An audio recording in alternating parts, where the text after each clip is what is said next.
Okay, I know the end of the season was pretty disappointing for the Hornets, but there still is a lot of positives to take away.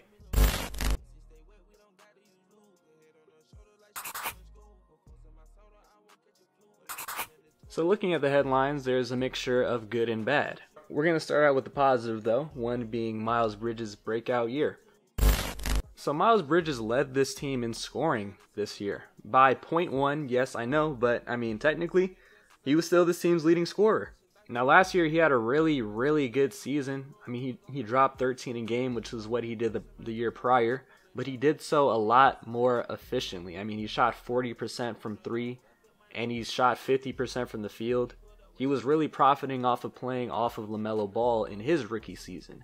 Fast forward a year and he breaks out, drops 20 a game, 7 boards, 4 assists on 49% from the field, and 33% from 3. His three-point efficiency did drop off, but I mean as a whole, Miles Bridges had a fucking superb year.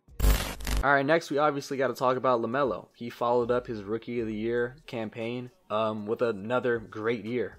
Obviously, full-time in the starting lineup this season.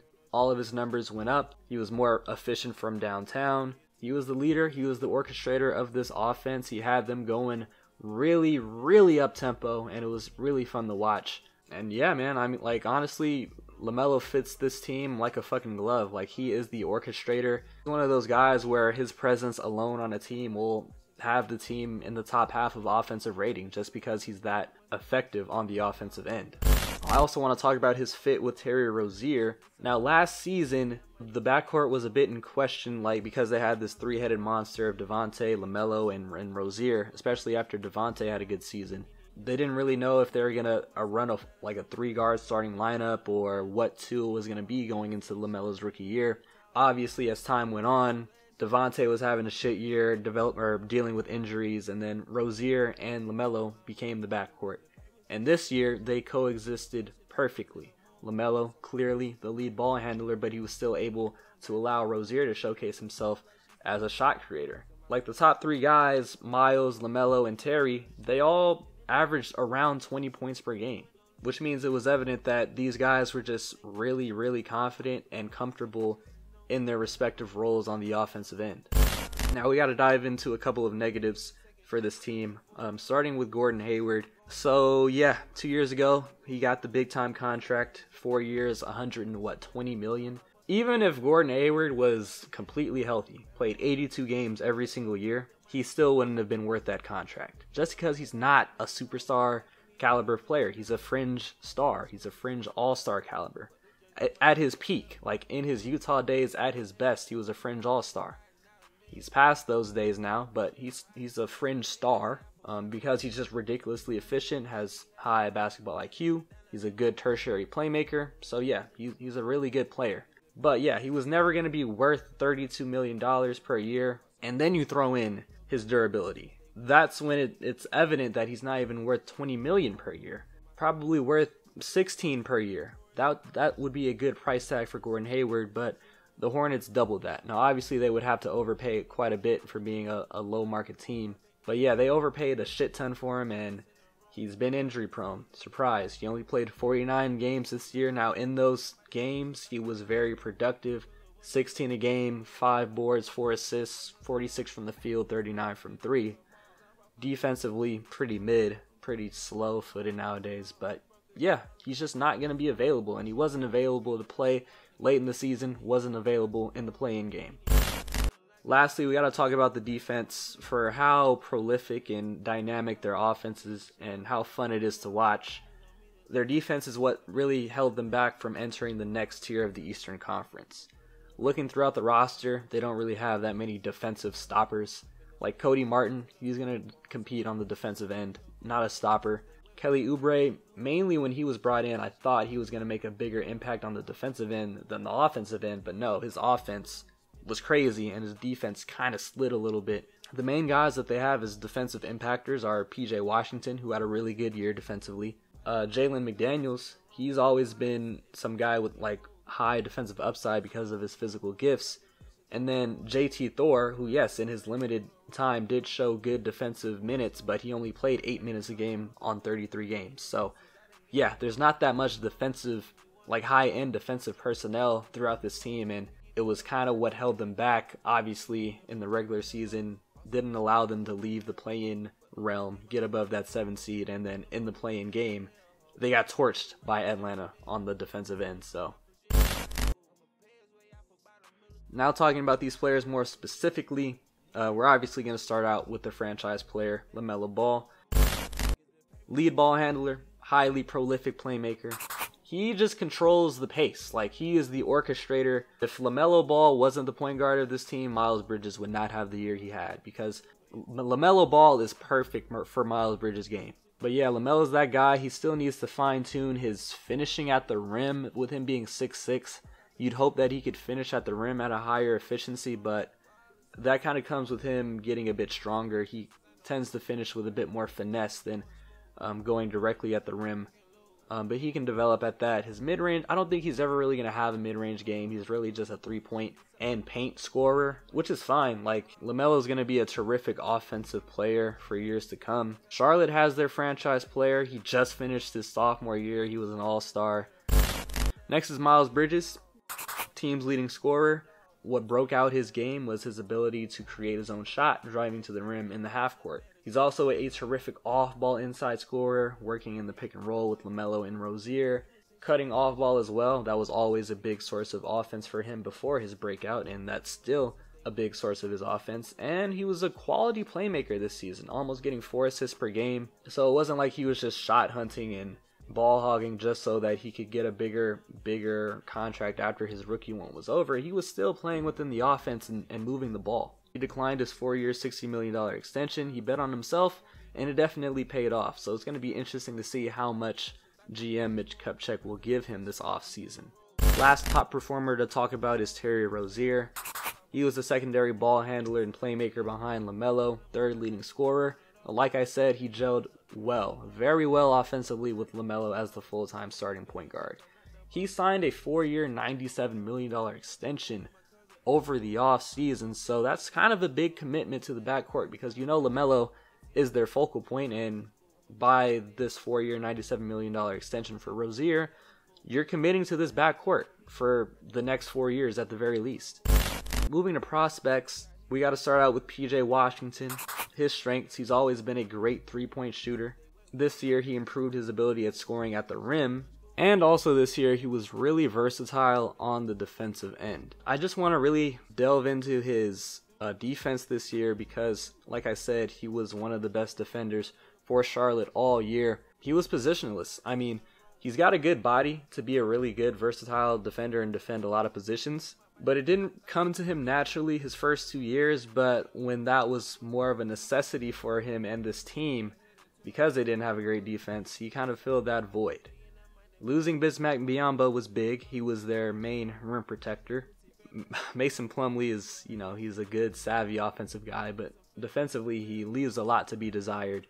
So PJ filled the role of being like a small ball 5 a lot of the year, especially before the Montrezl Harrell pickup. He played a lot of time at that small ball 5, and he was able to give the Hornets a really good, like a spry, aggressive defensive look, especially when he got those minutes at small ball 5. He also played his natural position at the 4, and he was spending a lot of time defending the team's best like perimeter scorer whenever they were small forwards. So he was able to defend pretty much 3 through 5 the entire year, and that's something that really increased his value, I think, to his team and potentially in the trade market if the Hornets need to make a big time trade to move the needle for them. Next is James Bouknight. Now, coming into the draft, he was one of the best scorers and slashers, but I didn't know about his disruptiveness on the defensive end, and he really showcased that in the G League. Bouknight's pretty quick, man. Off the dribble, cutting off ball, he's pretty quick. A lot of times out of the triple threat, he was able to just blow by the defender with a simple rocker step. He's somebody who loves getting to the rim, and he showcased that in the G League. But what was on full display in the NBA games was his lack of defensive consistency and his catch and shoot game not really being consistent. And those were the things that kind of kept him out of the rotation in the NBA. Next is Kai Jones. Now this dude is kind of a freak of nature. He moves really well for being a 7-footer. He's really quick, has a very, very explosive second jump, which helps him in terms of cleaning the glass and getting a lot of putback opportunities. And he's really lengthy, which helps him protect the rim. He was also somebody that dominated in the G League with James Bouknight. He's not really afraid of taking a jump shot, but he's not consistent from out there. And since he's a high-level shot blocker, he is sometimes prone to being baited by a pump fake or just committing an unnecessary foul. He's sometimes just really too aggressive on the defensive end, so he's got to work on his discipline on that side. And in terms of creation, he doesn't really create for others down there. He's not really looking to make an open pass or spot a cutter, and he can't really create offense for himself in the low block, mainly because he doesn't have the strength yet to bang down low against another center and give himself a scoring opportunity. Next is JT Thor. This guy's a raw prospect, really just a project player. He was drafted specifically because of his physical gifts. Extremely athletic, good size, high upside as a defender for being versatile and defending a lot of positions. But outside of that, offensively, he's missing a lot. Not somebody who's going to space the floor, not going to create offense for himself or create offense for others. His best bet for ascending in this league is really just becoming a 3-and-D guy, an athletic 3-and-D guy. So he's already got the defensive gifts and the athleticism, so really fine-tuning that three-point shot, it's going to move him to the next level. Last prospect is Jalen McDaniels. Kind of a similar thing to JT Thor, but Jalen McDaniels, this is his third season in, and he was really consistent from the three-point line this year. I think also last year he had a good year from three.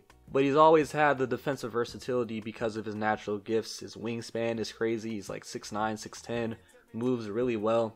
So he's another like athletic, lengthy, versatile defender that Charlotte has in their locker, in their vault. Going forward, he's going to have to bank on just being a 3-and-D guy. So having a higher impact in terms of disruptiveness on the defensive end and just being consistent from three-point land year in and year out. I'm going to talk about Kelly Oubre a little bit. I originally thought this pickup would be more impactful on the defensive end because Kelly's really versatile on the defensive end, really athletic, can guard a lot of positions.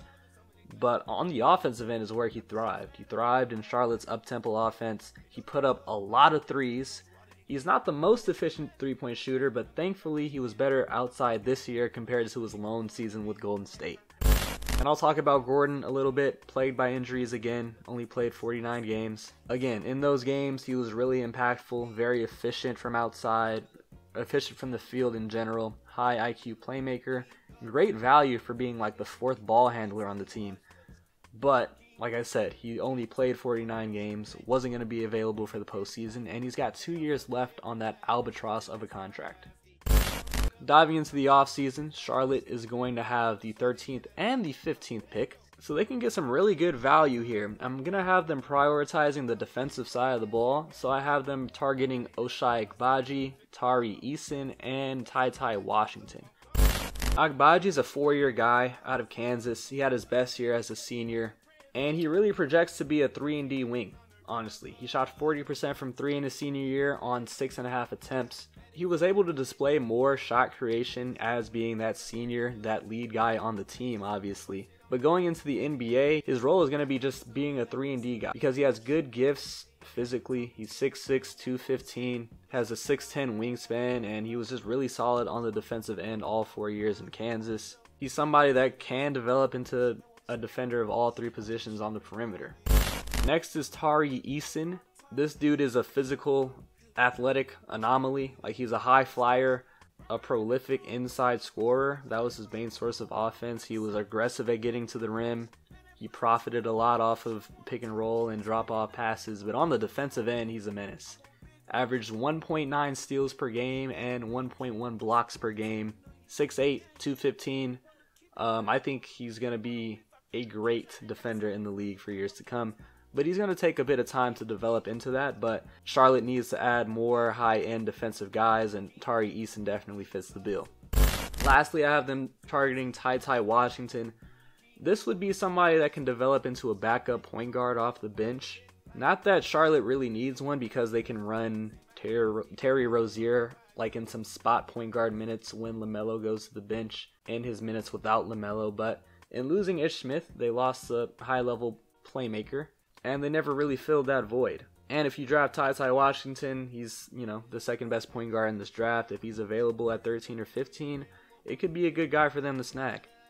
Looking to free agency, obviously their most significant free agent is Miles Bridges, but also Montrezl Harrell will be a free agent, and Cody Martin.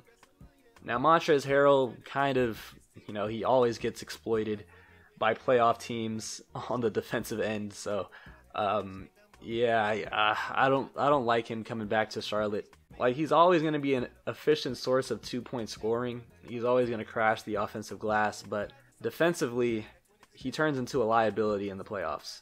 Now, Cody Martin had a good year. He was a good 3-and-D guy for Charlotte. So I would like it if they could bring him back. I think he's one of the few defensive pieces that Charlotte had that was consistent, good 3-point shooter.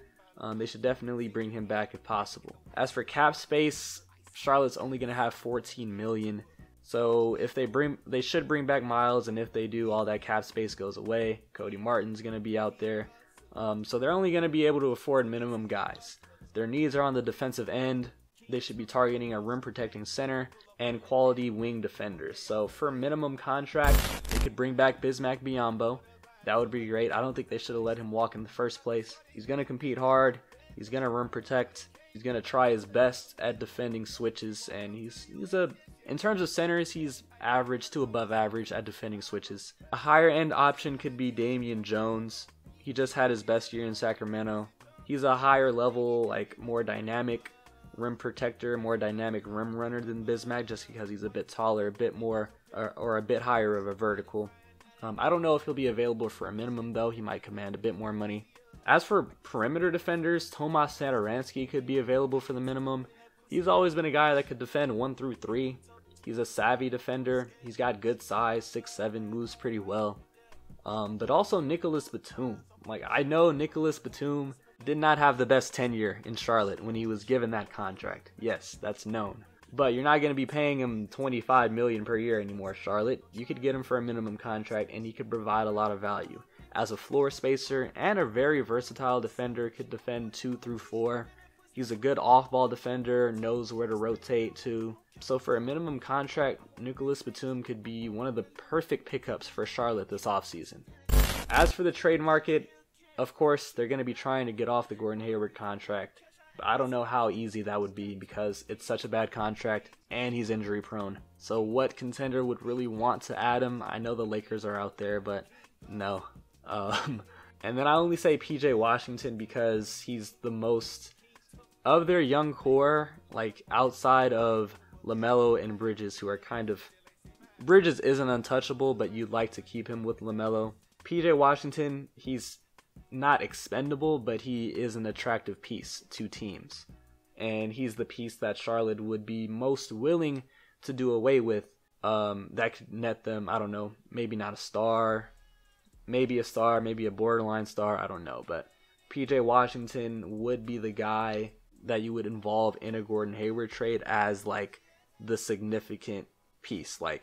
Sure, you're getting Gordon Hayward's contract, but you're also getting PJ Washington, who's this guy that displays a lot of defensive versatility, floor spacing, and catch and finish ability. Now for targets, I heard about Russell Westbrook, but I'm not putting that here because that's not serious. It would be dumb if they added Russell Westbrook.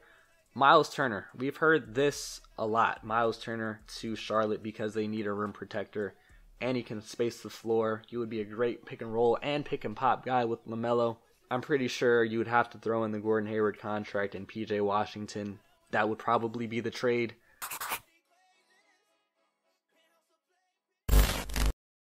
The Hornets had another very promising season. LaMelo improved after his Rookie of the Year season. Miles Bridges broke out as a more confident and more seasoned scorer. And as a whole, this offense was just dynamic. But on the other end, the Hornets simply didn't have enough defensive stoppers really at any position on the court, and that needs to be the focal point of the offseason. In the draft, there should be quite a few versatile wings with high defensive upside at Charlotte's position, their best bets being Ochai Agbaji and Tari Eason. In free agency, they won't have very much money to play with due to Miles Bridges' restricted free agency, so getting some affordable defensive options will be in their best interest. Vets like Nicholas Batum, yes, Batum returning to Charlotte, and Tomas Satoransky could solidify the perimeter off the bench. It wasn't smart letting go of Bismack Biyombo. He's definitely a viable rim protector who should be available for the Vets minimum. Damian Jones is a younger option, just had his best season as a pro, and is a very athletic, rim running, and rim protecting 5. Despite the defensive concerns, we can't just gloss over the fact that Charlotte just had 2 very exciting and promising seasons. There's an intriguing conglomerate of young prospects. PJ Washington, who's been extremely solid through 3 seasons, first round picks James Bouknight and Kai Jones, who both show terrific upside in their G League play, and JT Thor and Jalen McDaniels, who provided high impacts as very athletic and versatile defensive forwards. Miles Bridges just had his breakout season on the offensive end. Terry Rozier has flourished in his role as a secondary playmaker, and most importantly, LaMelo Ball has been terrific. 2 years in, and he's one of the best passers in the league. He's an efficient and high-volume creator from three-point land. The franchise is in great hands with him as their franchise player. If the Hornets can continue their great streak of developing young talent, and if they can add the necessary defensive personnel around their elite offensive weapons, the future is extremely bright in Charlotte.